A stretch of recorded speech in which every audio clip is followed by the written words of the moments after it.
धन्य कौन। एक बार भगवान श्री कृष्ण दुर्योधन के यज्ञ में शामिल होकर द्वारकापुरी लौट चुके थे। समुद्र के मध्य में स्थित द्वारकापुरी अमरावती के सदृश शोभा दे रही थी। उसका वैभव इंद्र की स्वर्णपुरी के वैभव को भी लज्जित कर रहा था।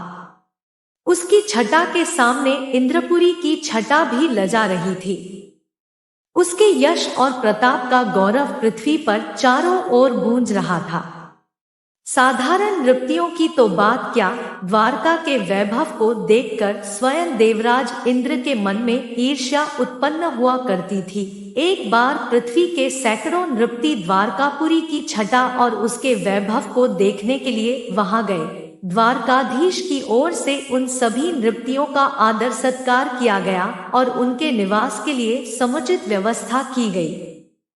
मध्याह्न का समय था। राजसभा में सभी नृपतियों के मध्य स्वर्ण सिंहासन पर भगवान श्री कृष्ण शोभायमान थे। वे से ज्ञात हो रहे थे मानो देवताओं के मध्य में प्रजापति ब्रह्मा शोभा दे रहे हों। सहसा आकाश बादलों से आच्छन्न हो उठा, गंभीर गर्जना होने लगी और रह रहकर बिजली भी चमकने लगी। सा ज्ञात होने लगा मानो प्रलय होने वाला है।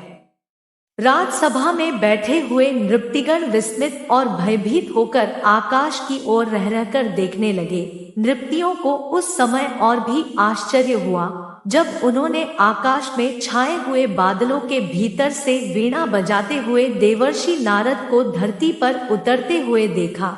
नृपतिगण विस्मय भरे नेत्रों से नारद जी की ओर देखने लगे। नारद ने राजसभा के मध्य में उतरकर भक्ति पूर्वक भगवान श्री कृष्ण को प्रणाम किया और विनम्रता के साथ कहा, प्रभु आप धन्य हैं। सभी विभूतियों के साथ आपकी शोभा अभूतपूर्व है।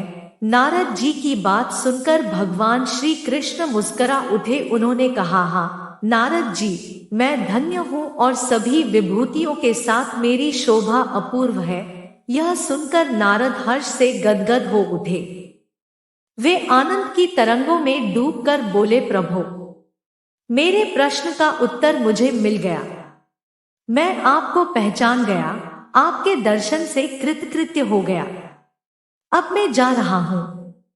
राजसभा में बैठे हुए नृपतिन आश्चर्यचकित हो गए।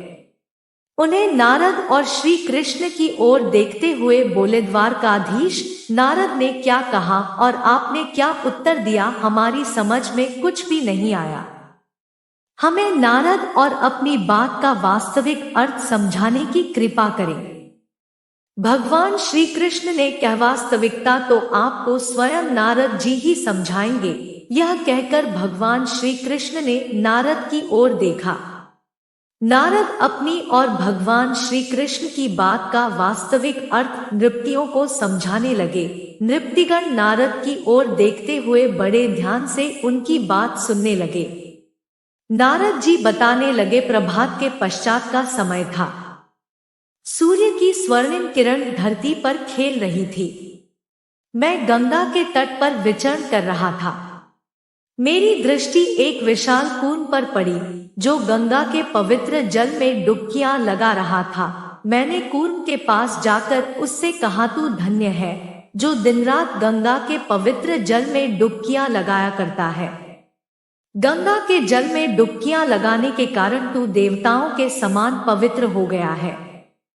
मेरी बात सुनकर कून बोल उठा, देवर्षि, मैं धन्य नहीं हूँ, धन्य तो है वह गंगा जिसके जल में हमारे जैसे लख लख जीव निवास करते हैं। कूर्म की बात सुनकर मैं गंगा के समक्ष उपस्थित हुआ। मैंने गंगा से कहा, देवसर्य गंगे, तू धन्य है।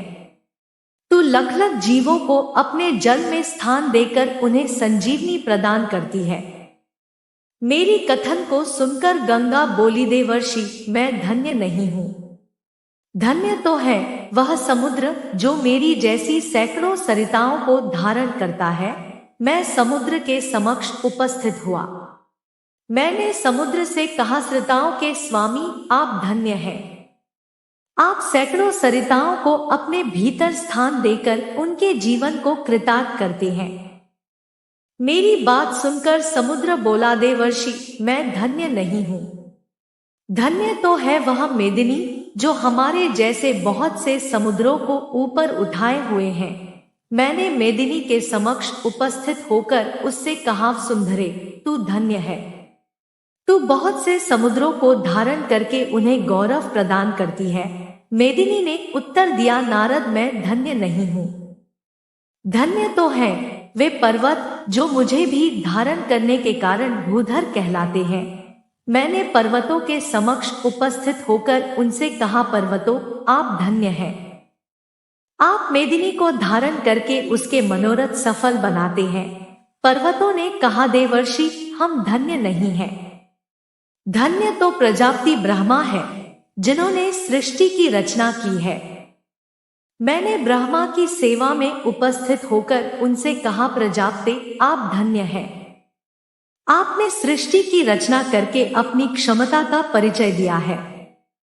प्रजापति ने उत्तर दिया, देवर्षि, मैं धन्य नहीं हूँ।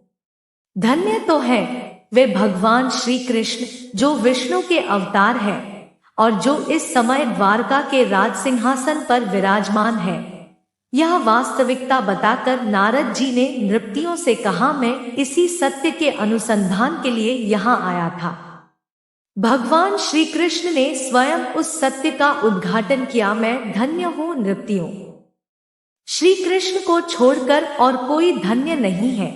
नारद अपने कथन को समाप्त कर नारायण नारायण कहते और वीणा बजाते हुए आकाशलोक की ओर चले गए और नृत्यगण श्री कृष्ण को सर्वज्ञ सर्वपूजित जानकर उनकी वंदना करने लगे, उनके चरण में नतमस्तक होने लगे।